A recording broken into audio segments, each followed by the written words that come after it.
senatv.com.br. Boa noite, estamos iniciando mais um Macaíba em Debate aqui na na Sena TV. Hoje é terça-feira, 18 horas, e vamos aqui hoje bater o nosso papo aqui com o nosso amigo Luiz Fernando, que já se encontra aqui conosco, debater aqui situações da cidade de Macaíba e do estado do Rio Grande do Norte. Boa noite, Luiz Fernando. Boa noite, Carlos. Boa noite aos telespectadores da TV Sena, aos ouvintes da Rádio 87. Boa noite a todos os amigos online aí que nos acompanham, também no grupo. Pela Sena TV. Tá certo? E esperamos aqui a gente fazer um debate bastante produtivo. Sim. Estamos aqui, vamos iniciando, falando mais uma vez, tocando nessa tecla, que infelizmente não tem como deixar de tocar nessa tecla, porque ela é pertinente ao município de Macaíba, ao nosso município, à nossa cidade, a qual queremos que a cidade tenha aí uma questão de ordem municipal. E nesse final de semana, para iniciar aqui o Macaíba em Debate, vamos noticiar que houve mais uma escola do município arrombada. E isso nos remete aos comentários, às discussões que sempre travamos no grupo do Macaíba em Debate e outras rodas de conversa sobre a importância da nossa guarda municipal, que pode ser um assunto batido, mas que ele é pertinente e deve ser renovado a cada instante. A escola Arinaldo Alves foi arrombada nesse final de semana. Isso mostra, Luiz, que nós estamos no caminho certo em cobrar a existência, a implantação dessa guarda municipal, para pelo menos, existem umas regras do processo todo de implantações de guardas municipais, que para se ter guardas municipais, guardas armados, é necessário para o município de Macaíba, cerca de 240 agentes, iniciando uma guarda com 240 agentes, para que se possa ter uma guarda armada. O município pode contratar de início 240 agentes? Não sei, mas cabe à prefeitura dar esses esclarecimentos e ela dizer se pode ou não, e não ficar só na questão de ficar alegando em grupos e conversas soltas de que não é possível. É preciso um estudo mais detalhado para saber se existe recurso para a implantação dessa guarda, como deveria ser, com uma média de 240 agentes, que é o que a lei permite para que se possa criar uma guarda armada. Mas isso não quer dizer que o município não já possa iniciar essa guarda, para até servir de experiência inicial, dando suporte e atendendo no sentido da guarda dos prédios públicos, do patrimônio do município, que são muitos, e que ultimamente esses prédios públicos eles vêm sofrendo uma onda de arrombamentos, de depedração. Então, gente, eu acho que é por aí que temos que começar a cobrar dos nossos gestores. Como sabemos, estamos iniciando um período eleitoral, não é municipal, mas são as figuras do município que irão pedir votos para esses que logo mais estarão às nossas portas, e nada mais do que começar a cobrar pela guarda municipal.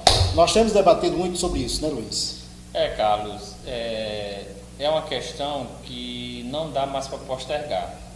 É necessário hoje. A guarda municipal, a gente sabe que ela não vai sanar toda a situação, ela não vai sanar toda a demanda de criminalidade que alastra os 4 cantos desse município, mas a guarda municipal irá dar um suporte maior à polícia, tá certo? Irá dar esse suporte maior à polícia, irá ajudar a assistencializar mais a população nesse sentido. E quando a gente fala de segurança pública, é uma coisa que eu venho tocando no grupo, e você é testemunha disso, a gente fala de saúde pública, a gente fala de educação, que é esse caso aí, porque o professor, o docente, como ele vai ter cabeça para lecionar se ele não tem cabeça, tranquilidade, equilíbrio para estar num ambiente seguro? Então tudo reflete. Eu estava outro dia, Carlos, no posto ali, aqui em Macaíba, E um cidadão me abordou, um pouco nervoso, aí ele me perguntou: o senhor está indo para as mediações do Jundiaí, UPA? Eu disse: não, não estou. Pois não vá, verifica meu carro ali que está, fui vítima de um atentado e de fato tinha lá 2 tiros que os caras deram contra o veículo. Então quer dizer, até acesso a uma UPA, que você vai a uma UPA por uma necessidade eminente de assistência na saúde, não tá tendo condições. Isso demonstra a falta de controle do Estado, né? Isso, e você vê que a gente não sabe se é uma negligência deliberada por parte dos senhores gestores locais, tá certo? Se é por falta de competência para resolver essa situação, ou se é porque ninguém não consegue fazer nada, porque não tem força para fazer nada. Porque o caos na segurança pública, Carlos, se tornou uma situação onde o Estado hoje não consegue mais controlar e frear todos esses índices, tá certo? Então, infelizmente, é necessário que o poder público local reveja suas contas, descarte o supérfluo, o desnecessário e se aplique no necessário. E o necessário hoje e o imprescindível para Macaíba é uma guarda municipal, sem sombra de dúvidas. Sem sombra de dúvidas, porque a exemplo do colégio José Arinaldo Alves, que fica no loteamento Esperança, nós já tivemos diversos outros arrombamentos e isso reflete diretamente no rendimento escolar desses alunos que frequentam essas escolas, eu não tenho dúvida. Porque uma escola, quando ela sofre uma agressão dessa, primeira coisa que o aluno, ao chegar na escola, que fica sabendo, é o medo. Porque ele fica com medo de uma atitude dessa ser durante a aula. Porque hoje nós temos observado que muitos desses delitos que acontecem dentro dessas escolas, muitas vezes tem alunos daquela própria escola que está envolvido. Porque, infelizmente, a escola deveria ser um ambiente onde o aluno fosse para lá preservar aquele espaço de aprendizado, mas, infelizmente, nós temos observado que, muitas vezes, quando se chega a apurar o caso, tem alunos da própria escola envolvida. Não estou dizendo que esse seja o caso, mas geralmente é o próprio aluno, aqueles alunos que, na verdade, não vão para lá estudar, eles se matriculam e vão para lá apenas para observar e começar a fazer o ilícito. Existe um lapso por parte dos senhores pais quando responsabiliza a instituição de ensino como o principal corresponsável pela educação dos filhos. Mas está errado. A educação dos filhos é feita no lar, no seio da família, tá certo? Então, a escola ela tem que apenas dar esse apoio. E você vê, Carlos, que é uma realidade nossa. Darcy Ribeiro dizia nos anos 80 que se não se investir em educação, estaremos brigando nas próximas décadas para se construir muitos presídios. E não irá parar por aí. A gente vai construir mais presídios. Por quê? Porque os resultados educacionais positivos aplicados hoje, a gente vai ter frutos daqui a algumas próximas décadas, infelizmente. Então, se é necessário investir na educação, porque na educação não se gasta, se investe, e se sanar de maneira corretiva as ações inertes das políticas anteriores educacionais. Isso, é interessante essa sua observação, porque em um outro programa que realizamos aqui, eu acredito que ainda não era a Cena TV, mas eu relatava sobre a inauguração de um presídio que está sendo concluído no município de Ceará-Mirim, presídio estadual de segurança máxima, onde eu relatava que os gestores hoje, os governos, eles parecem que têm o maior prazer em construir um presídio e faz uma propaganda, um marketing enorme sobre a inauguração. Eles até antecipam a data de inauguração, a qual o governo já dizia que em abril agora vai inaugurar esse novo presídio, com capacidade para mais de 600 vagas, e que o merchandising que esses caras fazem para divulgar a construção de um presídio é tão interessante que nós não observamos isso quando eles reformam ou constroem uma escola. Eu, particularmente, se eu fosse um gestor, eu teria vergonha de construir um presídio, de inaugurar um presídio. Por quê? Porque isso seria reflexo da incompetência das políticas educacionais não eficazes. Está entendendo a situação? Como está agravante a situação? É interessante. Foi nesse sentido a crítica que eu fiz, porque deveria ser uma coisa escondida. Não tem para que o governo está divulgando que está concluindo um presídio, que vai ali colocar 600 presos, e quando ele não faz essa mesma propaganda para a educação. Por que ele não pauta? Por que o governo, com tanto dinheiro que gasta com mídia, com propaganda de governo, que pouco interessa a população, as propagandas, que elas são meramente para autopromoção desses governos, enquanto eles não cuidam da educação, não cuidam dos seus espaços públicos educacionais, a qual nós estamos vendo aqui numa escola municipal, e ficam aí propagando investimentos em presídios. Realmente é uma questão que era de fazer vergonha um governo fazer uma autopromoção tão grande em cima de uma coisa tão ruim, tão negativa para o Estado. É verdade, isso aí é interessante a gente pontuar, porque vale atentar mais uma observação.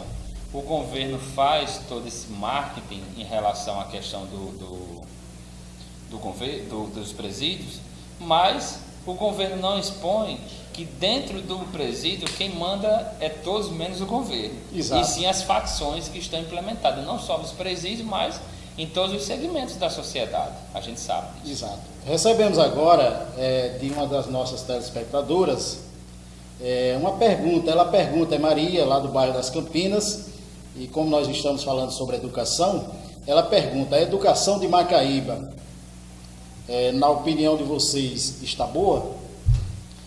Sinceramente, o retrato é esse, né, que acabamos de falar. A gente agradece até a atenção da telespectadora, mas é como a gente frisou no início do programa. A segurança pública, ela reflete na saúde e na educação. E como eu disse, o professor, ele não vai ter cabeça para lecionar se ele não tiver tranquilidade de que aquele ambiente de trabalho dele esteja resguardado de maneira segura, para que não vá entrar ninguém para cometer um ilícito. Como é que ele vai ter cabeça para ensinar se ele possa estar ali sendo vítima, junto com os seus discentes, seus alunos, de uma ação criminosa iminente? Então, Infelizmente é dessa forma que a educação é levada, e quando nós discutimos ações como essa, de falta de seguranças nos prédios, nas escolas municipais, é porque é nos municípios que começam a primeira educação dos nossos filhos. Se o município não cuidar do primeiro ensino, como é que um aluno desse vai chegar no ensino médio? Como é que ele vai chegar a disputar uma vaga nas faculdades, nas universidades federais, que é disputada pelos alunos que vêm da rede privada, muito bem preparados, muito bem educados, e que a nossa educação é levada dessa forma. As escolas, quando elas têm uma atitude dessa, sofrem uma violência dessa, de meliantes como esses, termina às vezes não tendo nem aula no dia seguinte, porque a escola tem que readequar, organizar todo o espaço. Então essa, Luiz, é a educação que nós presenciamos no município. Para saber se a educação do país está boa, basta você olhar para a educação do seu município, da sua cidade. Perfeitamente. E eu ressalto o seguinte: a educação, ela é todo um processo. Você investe no infantil, fundamental, médio, chega ao nível superior. Se alguma dessas partes falhar, compromete todo o processo. Então é interessante que, além de você subsidiar os profissionais com salários dignos, você também dê condições de trabalho adequadas. Ok, essa é a nossa observação. Fica aqui o recado para a Secretaria de Educação do município e da gestão municipal, para que pense nessa guarda municipal, que ela também faz parte da área educacional, porque é lá que elas vão resguardar os prédios. E vamos ao nosso intervalo e voltamos logo com assuntos polêmicos em relação ao Estado. O seu jornal preferido, agora com distribuição gratuita nas manhãs de segunda a sexta, com nossas promotoras nos principais cruzamentos da cidade ou nos mais de 200 pontos em Natal e região metropolitana. É diferente, é grátis, é o seu jornal. Acesse nosso portal em agorarn.com.br e curta Agora RN no Facebook e Instagram. Agora RN. Informação com credibilidade. Quando você fala, alguém ouve. Presta atenção. Com propaganda também é assim. Você fala, sua marca é vista, seu produto comentado, seu serviço conhecido. Quando você anuncia, sua marca vira assunto e passa a fazer parte do dia a dia das pessoas. O consumidor precisa ouvir mais sobre o seu produto. Anuncie. Venda mais.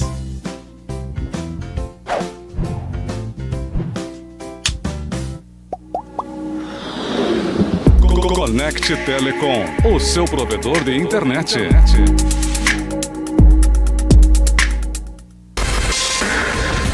Tec Máquinas e Acessórios, locação de máquinas, peças e serviço. O fone é 3271-3050, 3271-3050. Organização Gilvan, fica ali pertinho de você, próximo à delegacia de Macaí.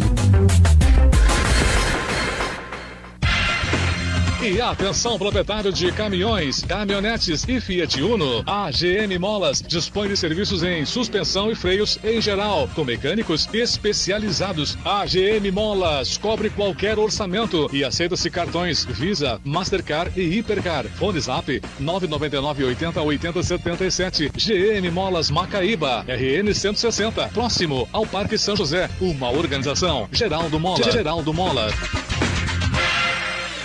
A Ótica Cruzeiro do Sul continua com o melhor atendimento da cidade. Lá você conta com muito mais facilidades. Menor preço, crediário próprio, entrega em domicílio, com 1 ano de garantia. Aceitamos todos os cartões de crédito e ainda lhe oferecemos muitas outras vantagens que você só encontra na Ótica Cruzeiro do Sul. Rua de Sete Rosado, 22A, por trás do Centro Comercial Pinheiro Borges, no centro de Macaíba. Telefones 98703-0684, 99223-4755.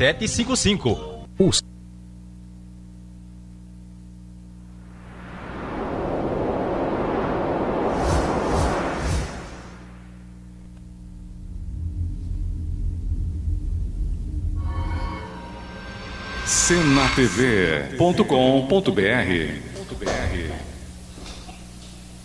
Voltando aqui ao Macaíba em Debate, com 6 horas e 18 minutos.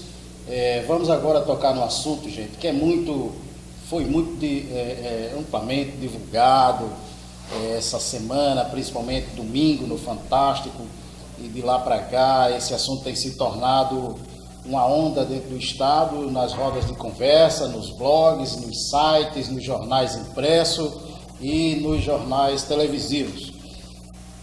A onda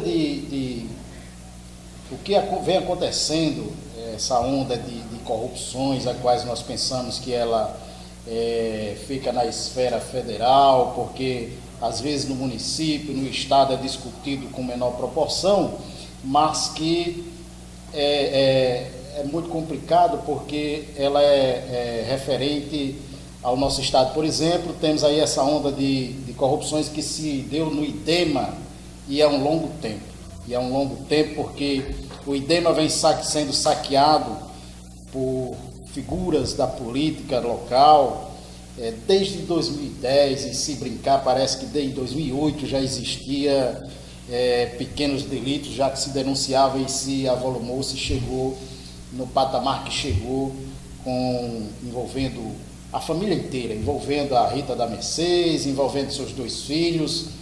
E, Luiz, essa questão do IDEMA é interessante porque, como todos acompanharam, o Fantástico fez uma matéria especial em relação, passou dias aqui em Natal. Eu queria até fazer aqui não é nem uma brincadeira, mas uma observação. O seguinte: o Rio Grande do Norte o Fantástico é bem-vindo aqui, parece quando vem noticiar coisas ruins a nosso respeito. O Fantástico passou cerca de uns 15 dias aqui em Natal, quando houve aquele problema de Alcaçuz, e agora com essa questão do IDEMA, o Fantástico passou aí cerca de uns 8 dias ou mais conversando e apurando esse caso do IDEMA, essa onda de corrupção que se deu no âmbito do IDEMA ali, envolvendo políticos e diretores do IDEMA. E o Fantástico fez uma grande reportagem. Isso aí a gente não pode negar, negativa sim, mas foi uma grande reportagem, e aonde teve a colaboração da Polícia Federal, né, com vídeos e monitoramento desses membros, e que isso, a onda de corrupção que se deu no IDEMA, é bom lembrar que parece até que é uma coisa do governo Robson, mas não é uma questão do governo Robson. A onda de corrupção do IDEMA, esses atos do IDEMA, eles vêm se dando há muito tempo, né? Inclusive, ela está mais fechada aos deputados Ricardo Mota e o Robson Farias. Ele está livre dessa questão do IDEMA, mas está envolvido na questão da Assembleia Legislativa com aqueles funcionários fantasmas, que foi exatamente no período em que ele foi presidente da Assembleia, mas que o fato aqui discutido não é esse, é a questão do IDEMA. Foi uma questão que se deu por um longo tempo e que o governador Robson ora aparece nesse meio, mas que o governador Robson, na verdade, não tem nada a ver com essa onda do IDEMA. O IDEMA está mais ligado ao deputado, ex-deputado? É deputado Ricardo Mota?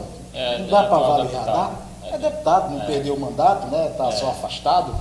O deputado Ricardo Mota, sim, esse está diretamente ligado ao IDEMA, porque o IDEMA, para que se compreenda melhor como que se deu a questão do IDEMA. A questão do IDEMA se deu quando Robson ainda era aliado da ex-governadora Rosalba, ele era vice-governador, e até antes dele romper com Rosalba, ele era o IDEMA era ligado praticamente nas mãos de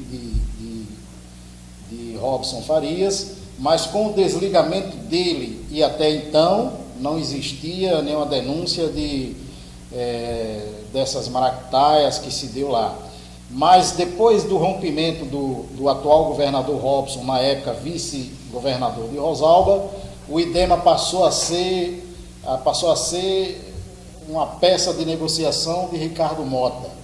Inclusive o Ricardo Mota convidou o Gudson Reinaldo para ser um diretor do IDEMA, mas que ele não aceitou porque não tinha as condições técnicas para o cargo a qual ele o convidou, mas ficou em outros meios do IDEMA, a qual ele começou a partir daí, por ordem de Ricardo Mota, mas com o aval, isso é que é mais interessante, com o aval do primeiro damo, Carlos Augusto Rosado, de que ele estaria lá no IDEMA para captar recursos para a campanha de Ricardo Mota e de outros membros. Isso é muito... Se o Fantástico ele fala mais objetivamente, mas se nós formos buscar detalhes dessa história, é interessante porque o marido da governadora da época, Rosalba, ele foi quem deu o aval para que o Gudson começasse dentro do IDEMA captar recursos para campanhas de Ricardo Mota. Isso. E aí é complicado.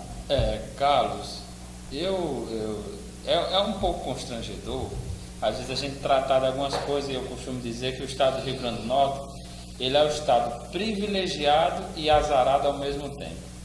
A gente tem uma posição geográfica estratégica entre os continentes europeu e africano, temos a melhor posicionamento. Aqui desfruta de riquezas naturais incomensuráveis, mas existe o desprivilégio dessa atual classe política, de muitos, que não são todos, não dá para se generalizar, mas existe esse desprivilégio de a gente ver que todos os órgãos públicos, quase em todos, existem indícios de tratativas corruptas.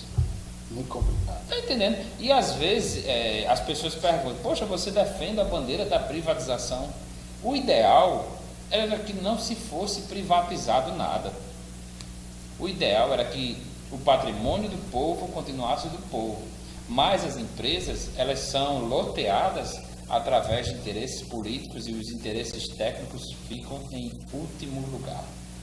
Tá certo? Então, como o saudoso Dr. Enéas sempre falava, No Brasil, existe uma Constituição, um Código Penal que basicamente lhe coloca numa posição impossível de você comprovar que o cara é corrupto. Porque os artifícios da justiça, quando ela tende a seu favor, então, amigo, fica complicado para um órgão de credibilidade, um órgão de boa intenção, tentar tirar da política alguém que está ali apenas para apodrecer, tá certo? Então, infelizmente, o caso do IDEMA é um caso onde a gente vai ter vários ainda para presenciar. E nós observamos o seguinte, às vezes passa desapercebido aos nossos olhos como é que se dava dentro de um órgão de meio de fiscalização do meio ambiente, como o IDEMA, que se imagina que não entra dinheiro, se imagina, né? Isso imaginamos, e que trouxe tanta fortuna durante esse período de corrupção em que se deu lá, na gestão de Rosalba, porque partiu de lá, desde Rosalba, quando o marido dela deu essa autorização. Eu digo autorização porque quando o camarada é diretor de uma entidade e recebe orientações de quem deveria estar cobrando o rigor dela e recebe orientações contrárias de que vá para lá e faça o que for necessário para adquirir recursos para nós, então isso está recebendo autorização, porque ele ali é um cargo de confiança. E aí você fica observando como é que um órgão como o IDEMA, que a gente sabe as dificuldades que o IDEMA coloca, impõe para a liberação de áreas, inclusive para a implantação de empresas, que demora, se arrasta anos para poder ter uma liberação do IDEMA. Às vezes a empresa é até inviável se instalar naquela área, porque a morosidade do IDEMA de liberar aquele espaço é tão grande que a empresa termina desistindo. Quando recebe a licença, já não tem mais o recurso para implantar o negócio. É interessante que a implementação de empresas é sinônimo de desenvolvimento. É claro que tem que atender os critérios, sem sombra de dúvida, até porque tem que lesar pela parte do ambiente, do meio ambiente, tá certo? Mas a gente vê que os órgãos públicos, eles estão sendo loteados por pessoas já exatamente nesse interesse, com salvo-conduto para aplicar as tratativas mais vil possível, se tirar o que é do povo. E isso é um crime, porque quantas pessoas a gente não vê aí, porque os estudantes de Macaíba, por exemplo, será que esse dinheiro que foi desviado do IDEMA, será que não seria uma diferença no transporte público dos alunos, né? Então, é um desafio. É um desafio, porque quando você observa o único membro envolvido nesse escândalo do IDEMA, o único membro como o Goodson Reinaldo, ele era detentor de um patrimônio de quase 900 mil oriundo dessas tratativas, aí você fica observando, olha, se o cara que estava ali era um pau-mandado, acumulou mais uma fortuna dessa, inclusive a justiça bloqueou 9 apartamentos dele em um único edifício. Então você observe, para se mensurar tamanha corrupção, o único membro a qual recebia a parte menor da coisa, ele, ao longo desse período que teve à frente do IDEMA, ele tinha uma fortuna que, essa foi bloqueada, encontrada, de 900 mil, onde existia 11 apartamentos. Isso é um absurdo, além de casas de praia, essas outras coisas. Então, quando a gente fica observando atitudes como essa no estado do Rio Grande do Norte, e ficamos vendo hoje a situação que o Rio Grande do Norte se encontra, aí se pergunta, como fazer para regularizar a coisa? Como fazer para os governantes ter o controle dessas ações que acontecem dentro das secretarias, quando esses pau-mandados recebem ordem de alto escalão? É difícil. E a nomeação dessas pessoas é exatamente para tratar desse salvo-conduto e aplicar exatamente essas medidas de prevaricação, tirar o que é seu, telespectador, tirar o que é seu, tirar o que é dos seus filhos e aplicar na riqueza particular e no projeto particular desses grupos. Exatamente. O que está faltando hoje é a gente começar a botar a mão na cabeça e observar que cada um está querendo se dar bem da forma que pode, mas esquecem que com essas atitudes está acabando com o nosso estado. O estado do Rio Grande do Norte, por mais que o governo tenha uma arrecadação altíssima, mas não consegue suprir as necessidades do estado, porque é um estado que há 3 governos para cá vem sendo muito mal gerenciado, e essa questão do governador Robson ao assumir o estado, ele já sabia que o estado era quebrado, mas que nada fez para sanar tudo isso. O governador Robson sabia dessas tratativas, o governador Robson foi também um dos envolvidos, um dos denunciados no Fantástico sobre essa corrupção que se deu na Assembleia Legislativa, onde ele estava envolvido, e foi ele. E é interessante essa questão porque o governador Robson ele foi presidente daquela casa por um longo tempo, e foi quando ele começou a implementar, ele junto com a Ritinha, como eles chamam, que eles chamam ela carinhosamente de Ritinha, a Rita da Mercedes, e começou a colocar em prática dentro da Assembleia a questão dos funcionários fantasmas, né? Os funcionários fantasmas da Assembleia, que inclusive em outra oportunidade a Assembleia do Rio Grande do Norte já foi divulgada como a que se mais gasta no Nordeste. É a Assembleia menor em números de deputados, mas com o valor de funcionamento dela é muito alto. Para você ter noção, cara. É superior à do Pernambuco, que tem 36 deputados. O número de servidores dentro da Assembleia Legislativa supera o número de servidores do Corpo de Bombeiros. É, muito interessante. E nessa questão, o Robson, quando presidente da Assembleia, ele colocou em prática isso e terminou passando para Ricardo Mota, quando Ricardo Mota assumiu a Assembleia, e orientado por Robson que não mexesse nos contra-cheques fantasma que existia lá, que dava suporte ao seu mandato, inclusive para arrecadar dinheiro para suas campanhas. Lhe rendiam 100 mil reais mês, em média 100 mil reais mês. Só isso.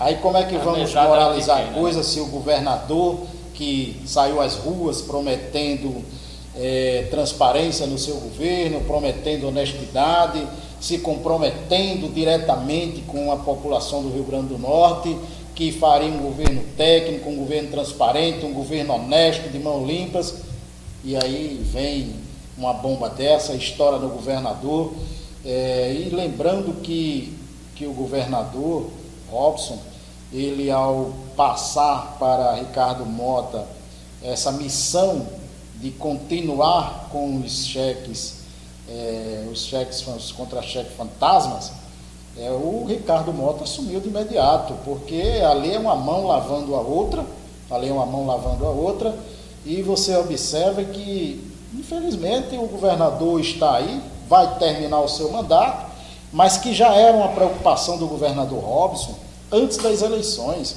porque isso que explode no Fantástico agora, domingo, já era notório aqui no nosso estado, desde o período da campanha eleitoral de Robson Farias, onde ele dizia que em uma conversa já divulgada pela Inter TV, ele orientava a Rita e perguntava como é que estava a situação, e perguntava, preocupado, mas será que vai estourar? Se estourar, acaba com minha campanha. E a Rita da Mercedes, em um tom sorridente, disse: governador, vá para a rua fazer sua campanha, que o senhor está eleito e eu quero sair da Assembleia, quero ir com o senhor para o governo. O governo, a máquina é maior, né? Aí você vê aqui, pergunta, internauta de Natal, que está nos assistindo: depois dessa operação, quem fica de pé entre os políticos? E aí, Luiz? A bomba é sua. Carlos, eu costumo, o telespectador, eu gostaria de fazer a pergunta a ele para responder sua pergunta. Se o amigo tivesse uma empresa, quais seriam os seus critérios para admissão de seu funcionário? Seria o critério de afeição física, seria o critério curricular, seria o critério histórico? Porque dentro da sua empresa você gostaria de uma pessoa com reputação ilibada, você gostaria de uma pessoa com qualificações para se tomar as atitudes corretas, administrativamente falando, tá certo? E porque para cuidar da saúde, da educação e da segurança sua e dos seus filhos, não se adota esses mesmos critérios. Então, um bom político é aquele que atenda todos esses critérios. Uma pessoa de reputação ilibada, uma pessoa de bons antecedentes ali no meio profissional, no meio político, na qual as pessoas ele está ali articulado, e principalmente uma pessoa com propostas e projetos sólidos, porque falácia e utopia a gente já está cansado. Isso. Vamos encerrando esse bloco, e no próximo bloco estaremos aqui falando sobre a situação do ex-deputado Henrique Alves, que poderá ser candidato mesmo na prisão. Quando você fala, alguém ouve. Presta atenção. Com propaganda também é assim. Você fala, sua marca é vista, tudo comentado, seu serviço conhecido. Quando você anuncia, sua marca vira assunto e passa a fazer parte do dia a dia das pessoas. O consumidor precisa ouvir mais sobre o seu produto. Anuncie. Venda mais.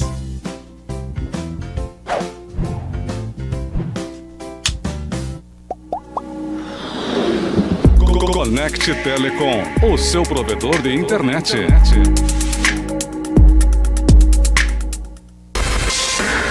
GTEC Máquinas e Acessórios. Locação de máquinas, peças e serviço. O fone é 3271-3050. 3271-3050. Organização Gilvan. Fica ali pertinho de você, próximo à delegacia de Macaíba. E atenção, proprietário de caminhões, caminhonetes e Fiat Uno. A GM Molas dispõe de serviços em suspensão e freios em geral, com mecânicos especializados. A GM Molas cobre qualquer orçamento e aceita-se cartões Visa, Mastercard e Hipercar. Fone Zap 999 80 80 77. GM Molas Macaíba, RN 160, próximo ao Parque São José. Uma organização Geraldo Mola.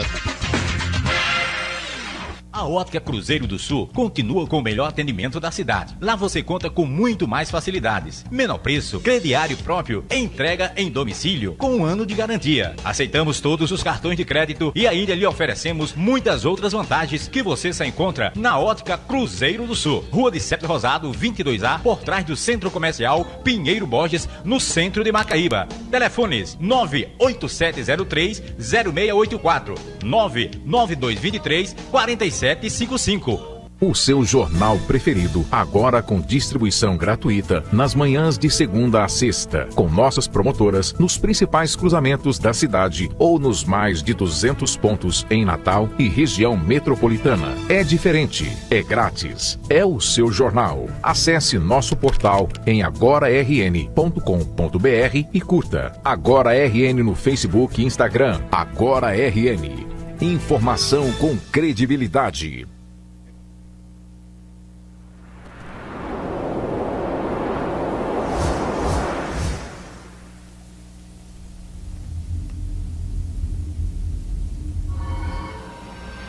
senatv.com.br.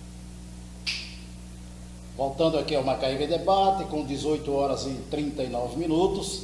E o assunto hoje ele está pautado na política, porque, infelizmente, parece que o tom daqui até outubro será esse.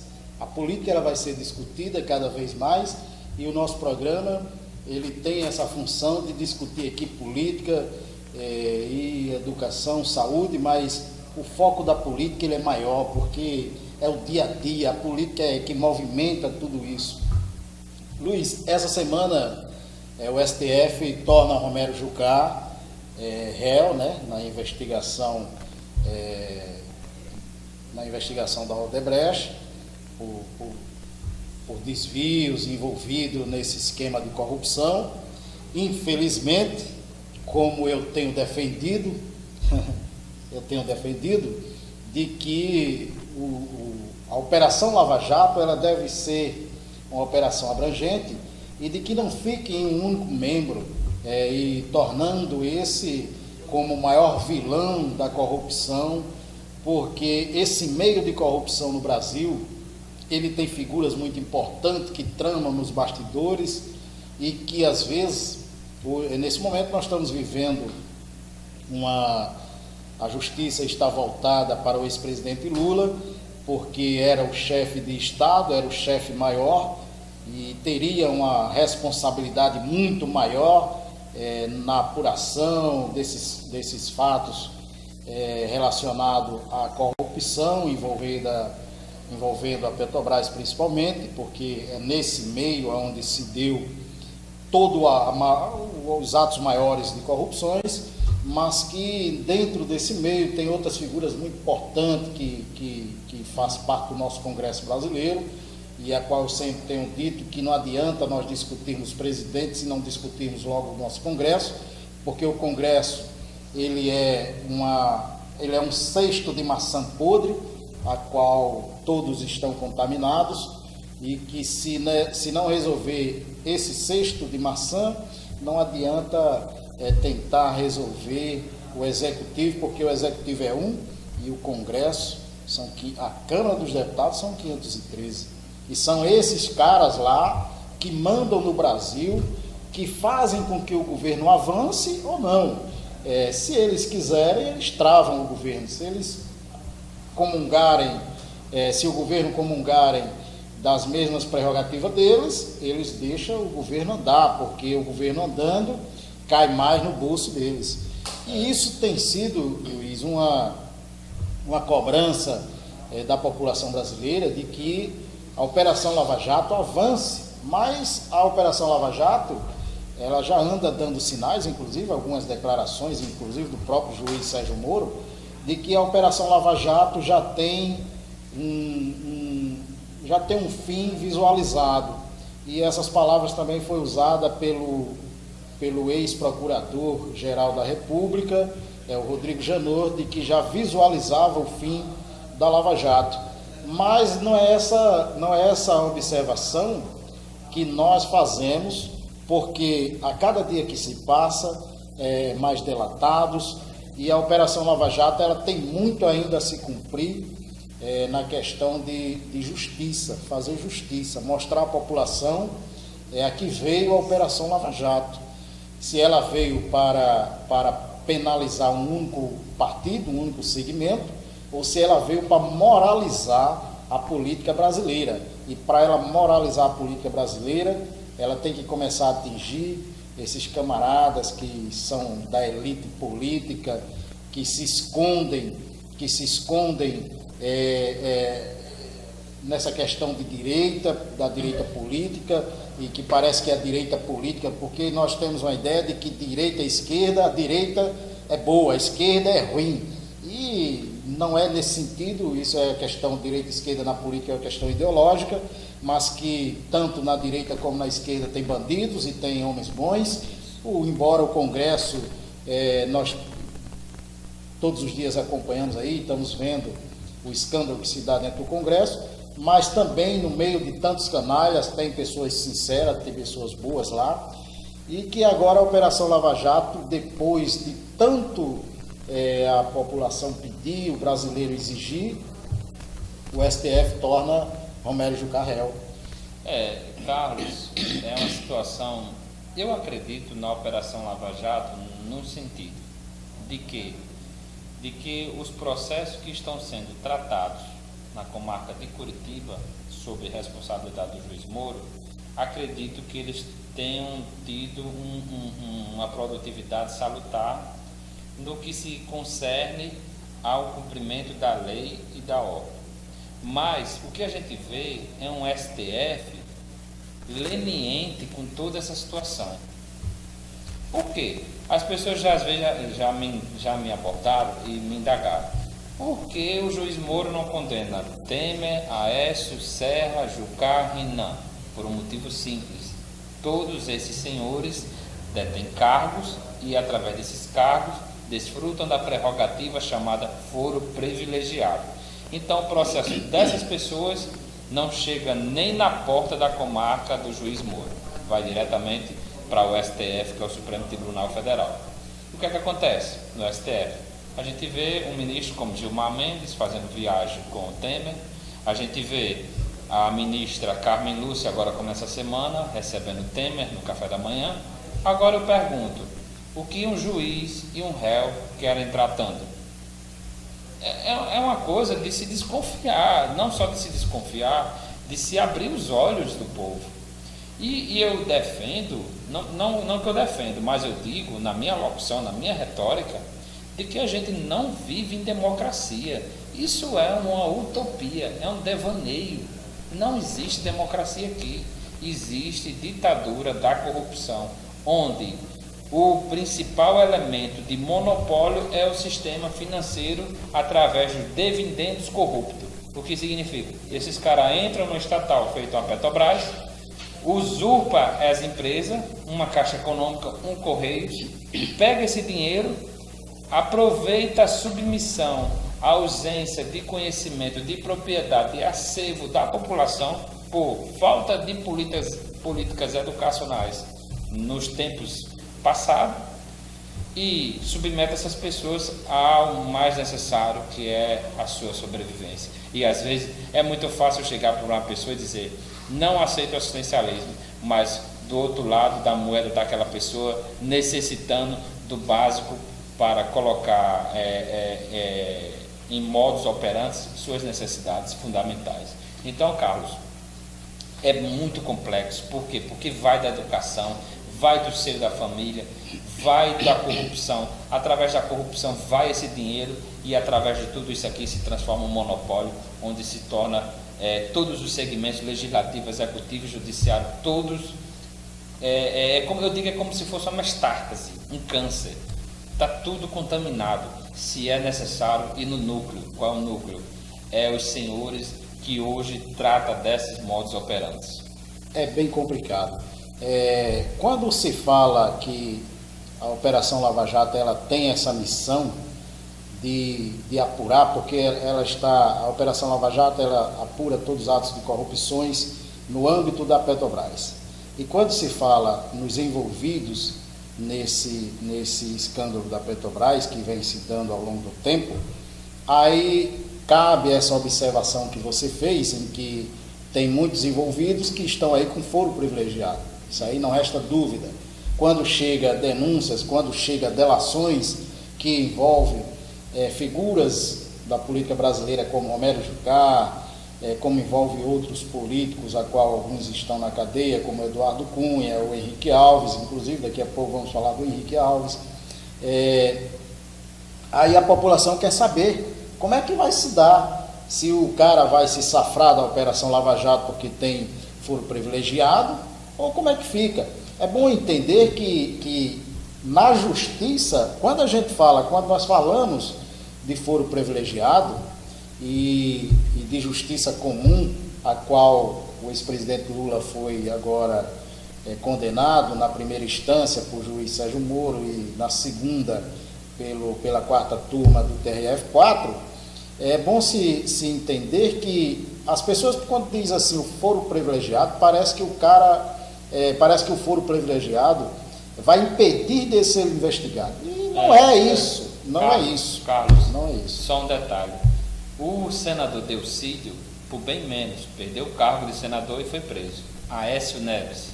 É nesse sentido, exatamente. Então você consegue ver a falta de seriedade na tratativa na qual colocam caso a caso. Então, é 2 pesos, 2 medidas. Exatamente. Então, julga um com critério e outros não. Exatamente.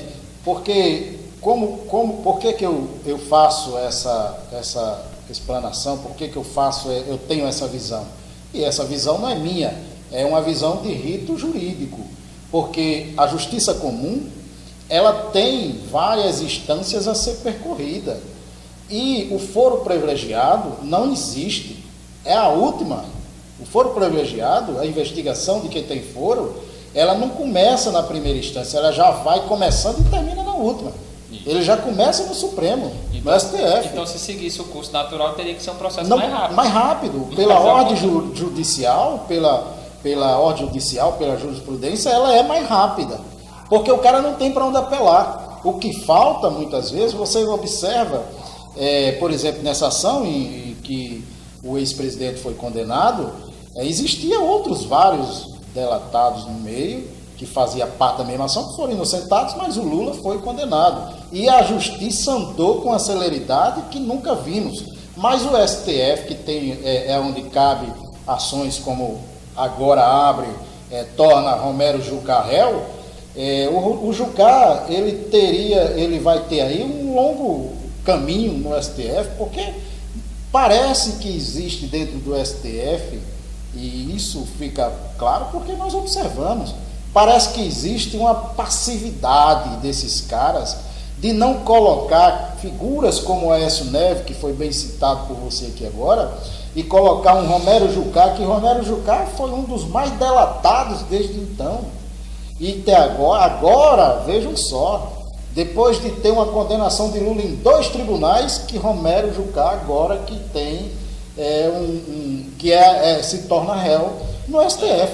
É por essas e outras que às vezes alguns segmentos da justiça a gente vê com certa descredibilidade e com razão, tá certo? Mas o que acontece, que é interessante a gente pontuar para o telespectador, para o ouvinte, é que a corrupção ela não está só implementada e localizada no seio do PT.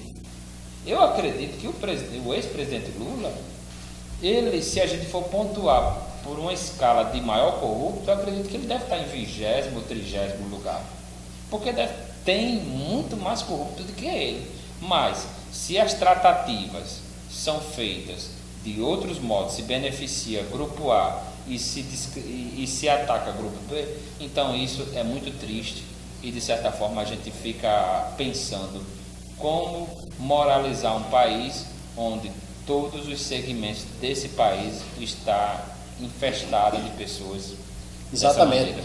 Nós observamos que, por exemplo, o ministro Barroso, há poucos dias, ele irritado, a gente percebia que tinha uma certa irritação na fala dele, onde ele dizia que mesmo com o curso da Lava Jato, mesmo com os processos que estão correndo, os atos de corrupção não pararam, não estancaram, eles continuam, as malas de dinheiro continuam correndo. E você observa isso bem claramente agora com o governo Michel Temer. O Michel Temer ele tem se reunido muito com empresários que nem recentemente aí, e a gente observa que parece que a Operação Lava Jato ainda não colocou um freio nessas situações, em que a corrupção ela ainda permeia, ela ainda funciona muito, o tráfico de influência, e que esses caras ninguém sabe onde vai parar. Você observa que recentemente o presidente Temer já teve 2 denúncias sendo apuradas contra ele, e agora até a quebra do sigilo bancário dele. Pois é interessante isso, todos esses fatos não se tornar apenas meras falácias. É interessante não só para mim, para você, para todos os nossos colegas aqui na emissora e para principalmente o telespectador, uma reflexão. Será que essas pessoas são as pessoas na qual a gente deva manter no poder? Então, se manter as mesmas pessoas, pode ter certeza que virá os mesmos frutos e os mesmos problemas. Essa observação que nós fazemos, e estamos aqui a 5 minutos de encerrar o nosso programa, e nesses 5 minutos queria encerrar aqui, voltando para o Estado, falando um pouco do deputado Henrique Alves, que está aí esperando um dos habeas corpus ser julgado e com a esperança de ser solto, mas que o que queremos falar é o seguinte: o deputado Henrique Alves, mesmo estando ainda preso, mas já articula a sua possível candidatura a deputado federal. É piada, né? Mas a gente pensa que é piada, mas na verdade não é. É pura realidade. A política brasileira ela está toda judicializada, e aqueles que estão presos eles não têm a menor cerimônia de dizer que vai lançar a sua candidatura. A política brasileira, ela é histriônica, ela é tratada de maneira que as pessoas de fato não têm como credibilizar, exatamente por essas situações. Não é possível. Se o cara está preso, se ele está preso é porque existe motivo na qual é feita a prisão dele e foi negado os recursos de habeas corpus para a sua libertação. Se ele está preso, é porque ele representa perigo à sociedade. O perigo à sociedade, é interessante o telespectador entender que não é só aquela pessoa com porte de armas causando assalto, e sim aqueles que talvez estão nos cargos públicos, tratando de situações na qual venham matar pessoas indiretamente. Ok. As pessoas podem fazer uma comparação, por exemplo, do caso de Henrique Alves, como estamos falando aqui, que ele já começa a articular sua candidatura, e aí as pessoas podem dizer, mas se ele pode, Lula pode? São casos totalmente diferentes. O caso de Lula deverá cair na ficha limpa, e se cair, Lula não será candidato, impedido pela justiça. Não tem nada ainda, é bom observar, Luiz, que não tem nada ainda na justiça que impeça Henrique Alves de ser candidato. Porque ele está preso, porque ele é denunciado. E a justiça entende que ele tem influência e tal, e quer resguardar o processo e mantém ele preso, né, por ser denunciado na Operação Lava Jato. Então essa é a diferença que existe entre Henrique e Lula, que Henrique ele pode sim lançar sua candidatura, ele não é julgado, ele é apenas denunciado, não tem nenhum processo ainda, que não está ainda julgado em nenhum processo, não está na ficha limpa, ele está apto a registrar sua candidatura, e nós sabemos que ele não vai perder essa chance, porque foi tratado aqui há pouco tempo a questão do foro privilegiado. É melhor hoje ter foro privilegiado do que ser julgado pela justiça comum, que foi a que levou Henrique para a cadeia, né? Então, buscar um foro privilegiado é importante. Absolutamente. Então, a gente espera que essas situações sirvam de exemplo, não só para nós, mas para todos, e que a gente busque conscientização, porque a gente está tratando de tudo: segurança, educação e segurança, e saúde. Infelizmente, esses itens estão em falta no Brasil. Mas vamos torcer que em breve tenhamos aí um estadista, né? Está muito difícil, inclusive, quando se fala em estadista, a gente fica sem saber como conseguir essa nova figura para a gestão pública, principalmente para o Brasil. Bom, estamos encerrando aqui o nosso Macaíba em Debate. Retornaremos quinta-feira, nesse mesmo horário, às 18 horas. O microfone é seu para suas despedidas, amigo Luiz. Um abraço, meu amigo, que a gente esteja aí focado em fazer política para transformar a vida das pessoas para o melhor. A política ela tem que ser transformadora. Esse é o verdadeiro sinônimo da política. A política ela traz consigo o poder de mudança. Então, se não houver mudança na coletividade, a política ela é para todos, para a coletividade, para o bem-estar da nossa nação, e não para o bem-estar de grupos ou alguns setores privados. Ok? Isso aí é politicagem. Nós estamos encerrando aqui o nosso Macaíba em Debate. Uma boa noite. Quinta-feira estamos de volta. Graças a Deus.